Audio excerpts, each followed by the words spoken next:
Got some crazy tech news. I saw that a company in Boston built a 5'9" robot that can open doors and can actually get back up if it's punched. They didn't mean to test whether it can get up after being punched, but, well, it's Boston. So, I mean... The kind of robots we are most interested in are ones that are like people and animals. People and animals are just remarkable in their capabilities, and to this day, no machines really come close. We will build machines that meet and eventually exceed many of the things people do. Delegates, please give a huge hero's welcome to Dr. Marc Raibert.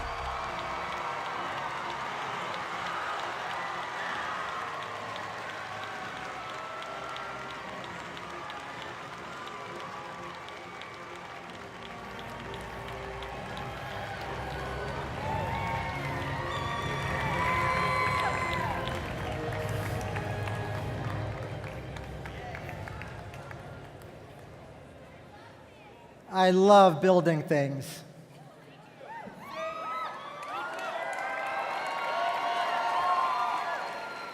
I love building robots.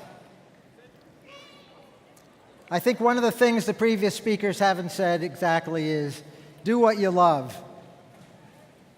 I tried to not build robots for a while, and it didn't work at all.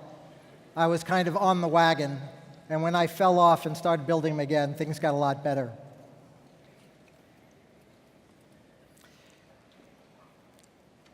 My goal in building robots is to build robots that can do what people and animals do. Here, I'll give you a demonstration. You're not impressed? I'm balancing. Here, okay, I'll try it like this. How about like that? Or like this? Just think of all the things going on in our bodies, our brains, our sensors, our muscles, in order to make that happen. I'll give you another demonstration, a manipulation demonstration. I'm going to reach in my pocket, and I can feel that I have 3 coins, and I have a USB key with my talk on it. And I'm going to sort through the coins. Okay, I found the quarter. I'm not looking, right? I'm not using my eyes, and I can take it out. And using the feeling in my fingers and my brain to control my fingers, I can rotate it around this axis, this axis. This other axis is the same one, but because it's symmetric. What is going on to do that? So one of our goals is to build robots that can balance like I do, that can manipulate like I do, and also to be able to perceive the way we do. I mean, here's a room with thousands of people in it, all of you, and I can look out at the audience and see every one of you, and my brain can process all of that, and you're all in your location. I can tell the men from the women. I can tell what color shirt you're wearing. Man, oh man, it's spectacular. So our goal is to build machines that can do all of that. And you know what I think is going to happen as we make progress and succeed? Robots are going to be bigger than the internet. I know all day long people have been talking about the internet and how great it is, and it is great, and it's changed all our lives. But the internet only lets you touch all the world's information. How about touching all the world's stuff and moving it around and throwing it or stealing it or whatever? Robots are going to let you do so much more than just the internet. Well, we have a ways to go till we get there. Here's one more demonstration of the kind of things that people and animals can do. These goats are climbing using their visual systems, their motor systems. Look, there's a baby that's just a couple of months old, and look at the gracefulness and the subtlety in what they do. It's truly astounding. This guy's got his whole life in his hooves, his or her hooves. And here are 2 animals that are running for their lives.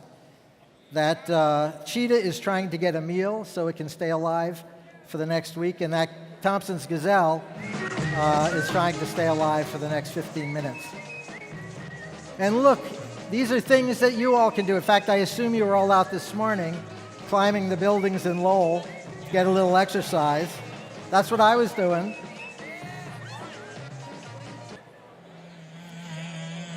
So I'm going to give you a little status report on the robots we're building that are designed to have mobility, dexterity, and perception.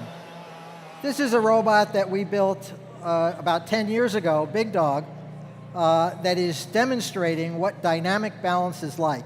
Dynamic balance is our unique selling proposition. All of our robots balance actively. And here is Big Dog out in the icy parking lot, struggling to stay on its feet. We've used the same techniques that we developed with Big Dog was really a breakthrough for us because it was the first robot that could go out in the unstructured world and handle the terrain and things like that. This is LS3, designed to carry heavy loads, and it doesn't have a driver. It's following a human leader using its visual system. Of course, here in Boston, if you're going to be able to go in rough terrain, you have to be able to go in snow, which is something that vehicles with wheels really can't do. And to be honest, this robot's really just kind of a show-off robot. It's one that it's the fastest legged robot. It goes about 20 miles an hour. It uses a galloping gait. Doesn't always work exactly like it's supposed to. So these are the 4 robots I'm going to talk about today. These are the ones we're currently working on. Those ones I just showed were from the past, so I'm going to give you a little update. This is the Spot robot. Spot is a quadruped that weighs about 160 pounds. It's battery powered, so it's very quiet. And it's got the most extraordinary rough terrain locomotion of any machine we've ever built. It can go on this terrain is hard for a human to climb. It feels with its feet, so it can feel whether the feet have traction or are slipping, and that lets it stay upright no matter what's going on. Again, it's got a computer that's thinking about what's coming next. I said we were interested in dexterity. Here's a robot where we've put an arm on Spot, and now we have it going through doors. Having an arm on a mobile base is so much better than having a robot arm that's just stuck in one place, like most industrial arms. This next thing is the most important thing I think we're doing. We're showing that the robot works not just when the world is friendly and cooperating, but when the world fights back the way it always does. The robot keeps doing what it's supposed to be doing. And we think this is the path towards autonomy. If you can make a robot that works, even when everything is conspiring against you, like here we have Eric, one of the engineers, really giving it a hard time, and yet the robot keeps its balance, keeps track of where it is on the stairs, and keeps doing its job. So how many of you have heard about the idea of using drones to deliver packages to your house? Well, how about just using plain old legged robots to do it? We've been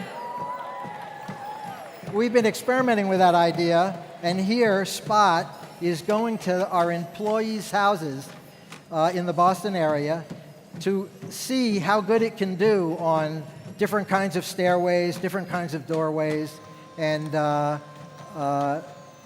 we're doing about 75% success in the suburban areas around Boston. Here's some stairways that are very steep, a little bit rickety and irregular, and the robot does very well. It's not perfect yet, but we're getting there.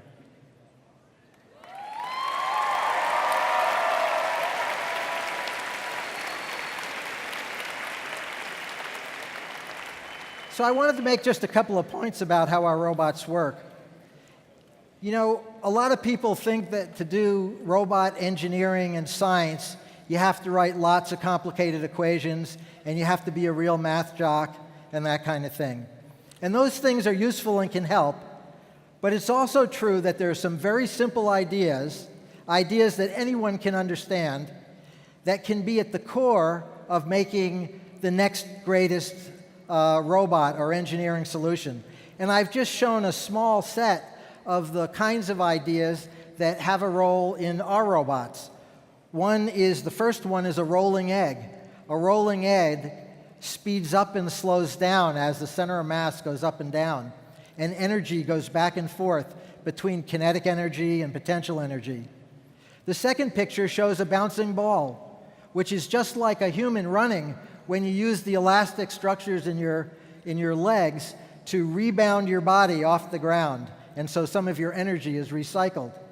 And I won't go through each of these, but inverted pendulums, devil stick, a tuning fork, are all very simple models that let you get your head around a lot of what would otherwise be seen as very complex behavior.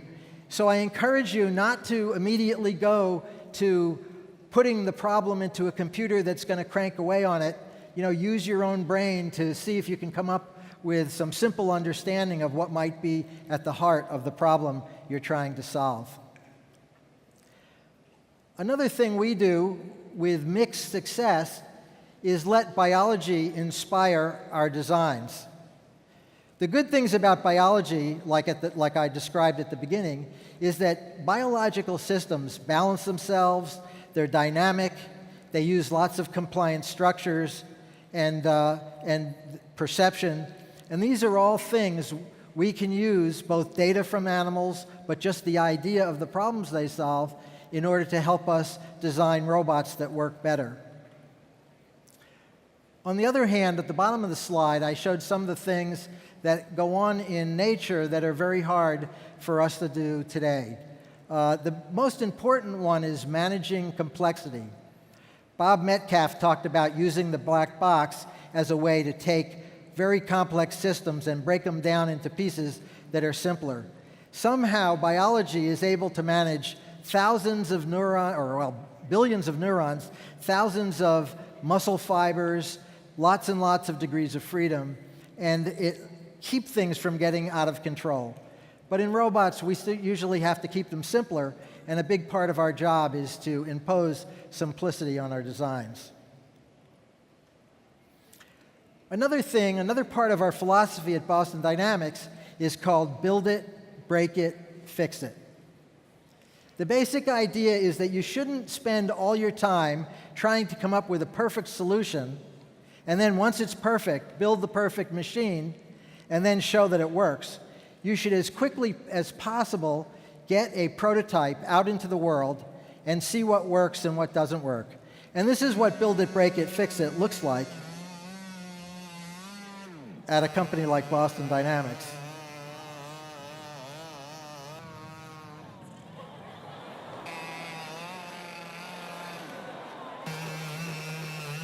This is when we had a Boston driver driving the robot.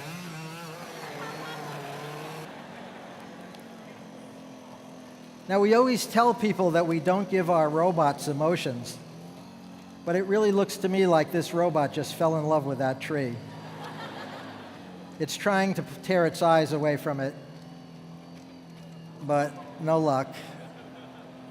That's it.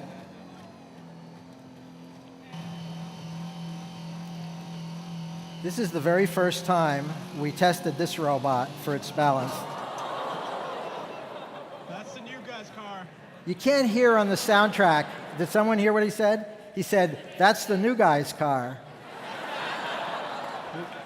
which it was. The next robot I'm going to show you is Spot Mini. That's Spot Mini over there. Spot weighed about 180 pounds, and it was a little bulky, and we decided we wanted to try and build something that could fit in your house or in your office. So we designed Spot Mini, which only weighs about 60 pounds with an arm. And Spot Mini, you can see it's much smaller than Spot. It's got an onboard computer and a vision system, and here we've put an arm on it. And this is a test facility. Those aren't real people, those are engineers. And this isn't a real house. This is a warehouse a house we built inside of a warehouse just to do testing. And here again, you can see that we torture test the robots so that they work not just in the specific case we've designed them for, but in all the variations that are going to happen when you expose them in the real world. Here the robot's using its vision system to locate good places it can put its feet, and then adjusting its stride, using its balance in order to accommodate that. There's a ton of computing going on here and sensing, but also a lot of balance and reflexes and dynamic control. Obviously, once you get a robot like Spot that has an arm and can pick up a stick, this is natural. Here's a little bit of biological inspiration. That's a real chicken, or a video of a real chicken. And we decided that Spot should have a chicken mode, and the whole idea is to make it so that when the body is moving around, the hand's stable. We can all do this. I should make you all stand up and do chicken mode by keeping your hands still and moving your body around. But once you can do that, you can go in the kitchen and handle things without much trouble. Can you believe that someone left a banana peel out there? Oh, you can get back up when it's fallen over. Yay.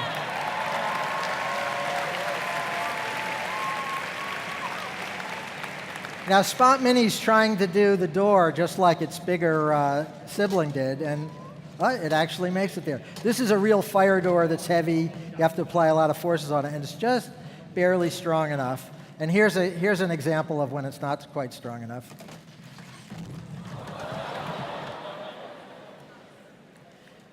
And here we have Spot Mini trying to do some useful work. We forgot to tell it to actually let him have the can. And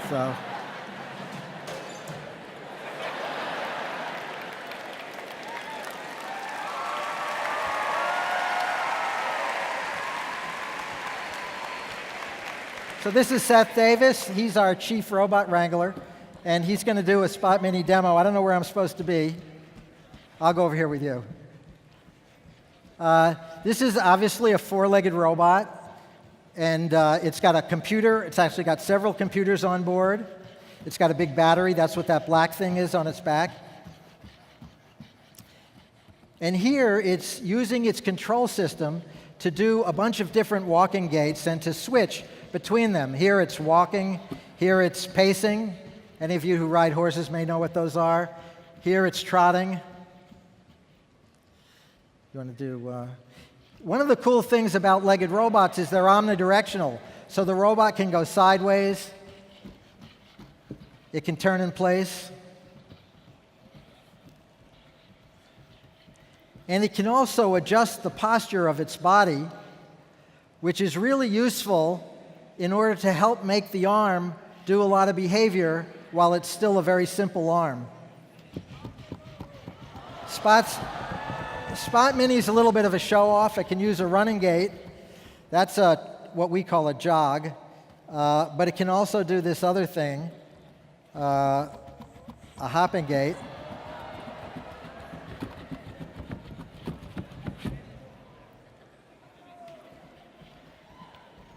I think now we're going to do show you the chicken head mode of operation. Okay, first Seth is driving the hand around. So really, if you think about it, when you're using a hand, you don't want to tell the body how to move. You really just want the hand to go to the object. Like here's this clicker, and I want my hand to go to it. And so Seth there is driving the hand, and the body follows. And the extreme version of that is stabilizing the hand while the body moves. You already saw this in the video, but it's nice to see it in person.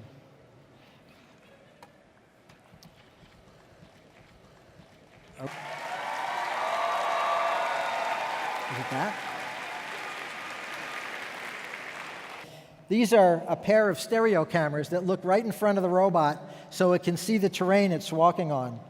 And back here, it's got a LiDAR, which sends out laser beam and then looks at the reflection. And it can look out about 30 feet and do things like find the corners of the doorways and the walls so it can navigate. Okay, Spot, could you get me something to drink, please? So Seth's driving now, but now he's turned over control to the robot. It's got another camera in its hand, and so it looked around, found the can, grasp it,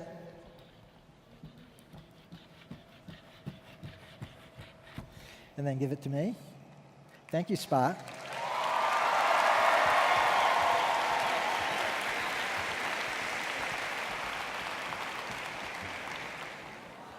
I heard someone yell, there's another one. There's actually 4 of them, but we have 2 of them here today.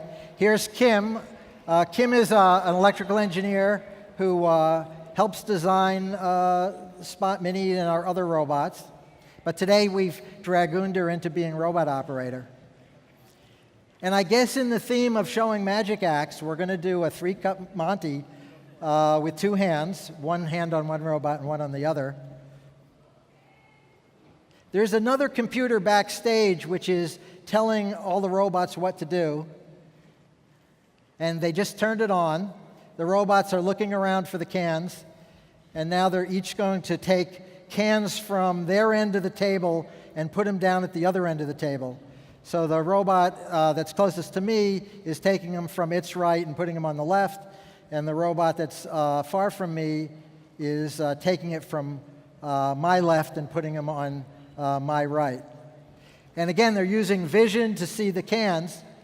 Now, this particular demo isn't useful in itself, but it gives you a sense of how you could apply the robots to do manipulation tasks that involve sensing, mobility, and coordination among robots. Thank you, Spots.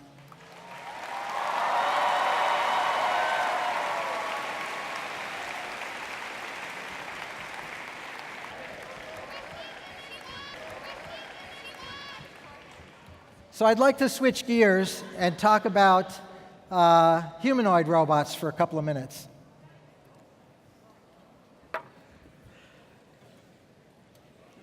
When you think about biological inspiration, the natural thing is to think about making a robot that has the shape of a person. And we've been working on that for quite some time and done many iterations of the robots. And the first humanoid we built was a big, hulking, heavy, slow, very disappointing humanoid robot. I won't even show you a video of it because it's just, I just don't want to think about it. But recently, we've been thinking about design techniques, which we've been calling organic design, where we try and make the robot more like a person or animal by using modern 3D printing techniques. So this slide on the left shows the standard way of building a robot. That's, in fact, a leg from Big Dog. And then just to the right of it is an artist's conception of what it would look like if it were a biological leg with embedded paths for fluids to flow or for neurons to conduct or for other functions, just the way our bodies actually work. And maybe bones that have soft interiors so they're not quite as heavy as bones that are solid all the way through. And then third from the left is a schematic of the upper legs of Atlas, our latest humanoid robot, that weighs and is about the same size as me. It weighs about 180 pounds, and it stands about 5'9". I'm a little less than that now. And here's a cutaway of the leg where you can see all the intricate structure that we've embedded so we have fewer parts, and the leg weighs less and does more function and is stronger than the old way of building it. And you know, we're just getting started with printing things like robot parts and other mechanical systems, and I think all of you will be using this technology in a much more intense way. I want to point out here that I think robotics is equal amounts mechanical engineering and computer engineering, and it's not really heavily biased towards one or the other. And if you can make those two really work together, that's when you make robots that are successful. So here's Atlas in action. We have it out in the woods. This robot balances itself dynamically, very much like the quadrupeds we showed you before. And in fact, here it's slipping a little bit and catching its balance. You get to see it's got a gyro on board. It's actually a solid-state gyro that lets it know which way it's facing. It's also got cameras and a LiDAR like the Spot robots do. We decided that Atlas needed a little break, so we took it to a ski lodge during the summer when no one was around, and we tested it on all the various stairways and doorways. Here it's navigating through the bar, avoiding obstacles. It's just been given simple instructions like get down to the other end of the bar, and it has to find a path and avoid things. So it's showing a certain level of autonomy. And here it's working with a human. We've also been programming it to do tasks that are more like factory jobs. Or warehouse jobs. Here it's handling a box, and it's taking them from one place and stacking them up in another place, trying to put them in a nice straight line. And one of our goals is to see if we can make it go as fast as a human. Here it's going about half as fast as a human. Here it's going a little faster, doing a simpler task.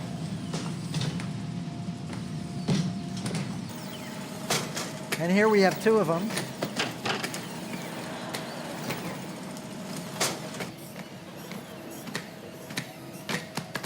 So I told you earlier that it's really important for the robots to be able to deal with the world as it is, not the way it's planned. And so here the robot's just been told to pick up the box, and we interfere with it. You want to cue those down?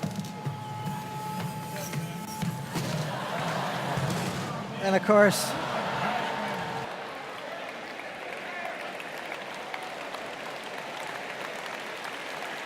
the world isn't a very friendly place. So when you guys get a little further along, I want you to come and help us fix this, make the algorithms better.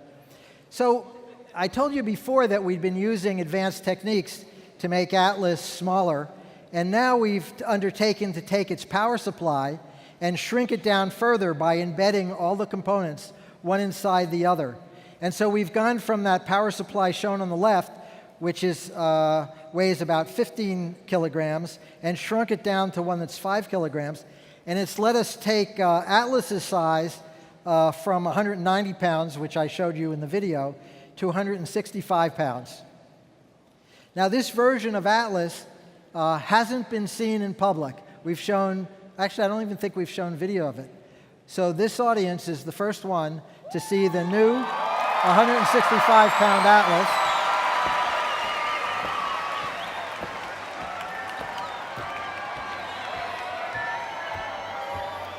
And Yui here is one of the developers for Atlas.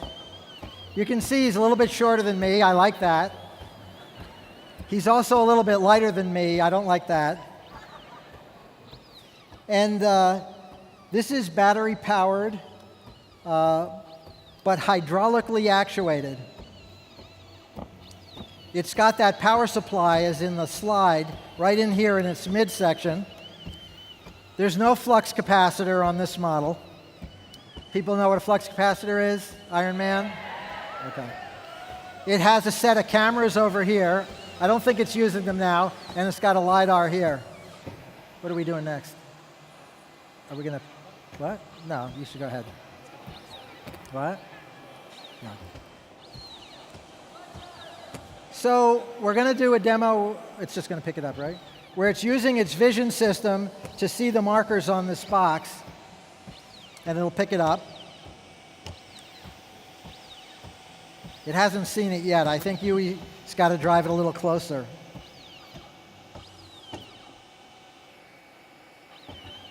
Something's not working right. That's the normal course of business for things not to always work right.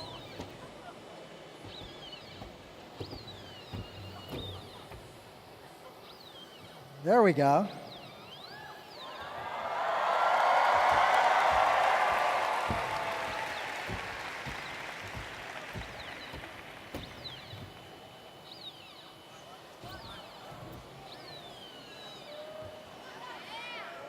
Should we do the other one?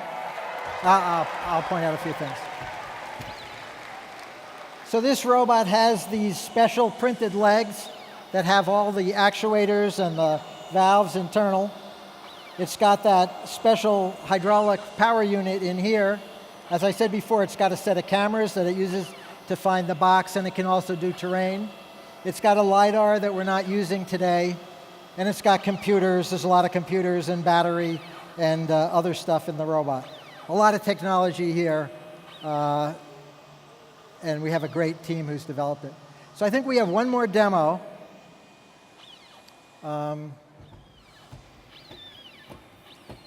As I said before, if the world is simple, where everything is as planned, it's not all that interesting. And we're interested in making it so that the robot can work even if the world isn't the way it's supposed to be.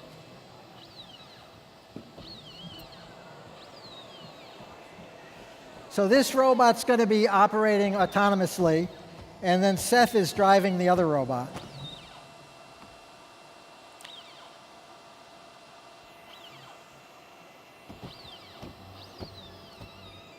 So Yui doesn't have his hands on the control.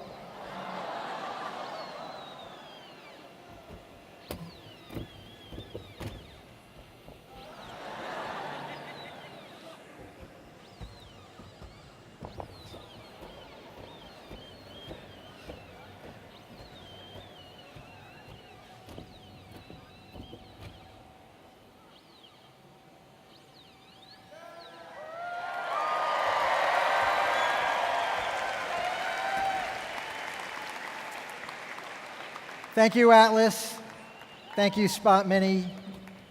So I want to show you one more robot, Handle, the latest robot we've been working on. Handle is interesting because it does many of the things that the humanoid robot does, but it really doesn't look like a human at all. And some of you may have seen some parts of this video on YouTube. So it's got some leg-like mechanisms, but it's also got wheels. So it can be very efficient by traveling using the wheels, yet it can use the legs to go on rough terrain.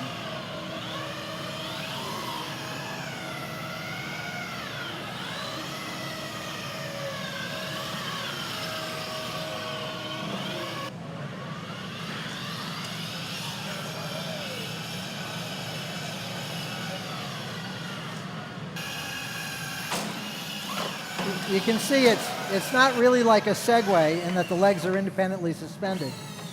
And then it can carry heavy loads. Here we have it carrying 100 pounds. We actually have a new version that has a different kind of arm on it that can carry more than that.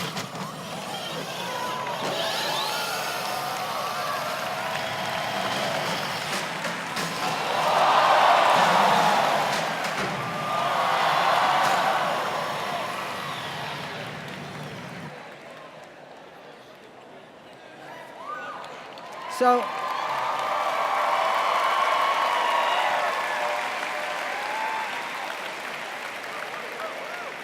I wish I could tell you what robot was coming next. I really have no idea. I think thinking outside of the box, where we concentrate on maintaining a focus on dynamics and balance and perception, but coming up with new forms is really the name of the game, and we're excited to be doing that. I just thought I'd close by talking about what life is like as a robot developer and a former academic. I used to be a professor, and when I was a professor, we used to write papers and then look to see who in their papers referred to our papers. Those are called citations. And in the old days, you had to go to the library and look it up in a big, thick book called Science Citation Index. Nowadays, you can just Google to see what it is. But we have a new form of publication and citations. And the publications are really YouTube videos. And the citations, here, I won't tell you exactly, so you can see this one. How many people have seen this before, know what it is? Not too many. So we had nothing to do with the production of this video.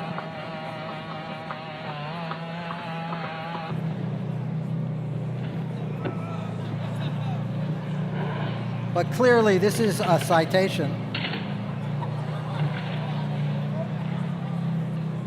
And the cool thing is that people all around the world are doing spoofs of Big Dog and our videos. The upper left is in Tokyo in the Akihabara district. The upper right is Los Angeles on an online television show. The lower left is in Denmark, two guys in a sheet.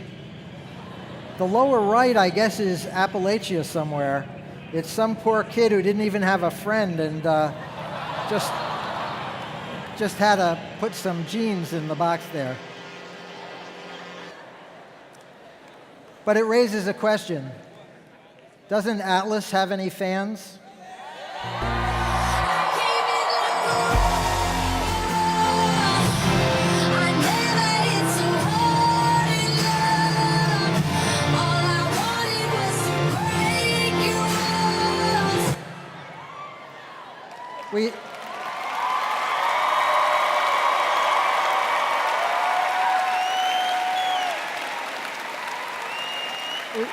We have a big team at Boston Dynamics who does all the work making these robots, and I'd really like to thank them. Thank all of you for listening. You've been a great audience.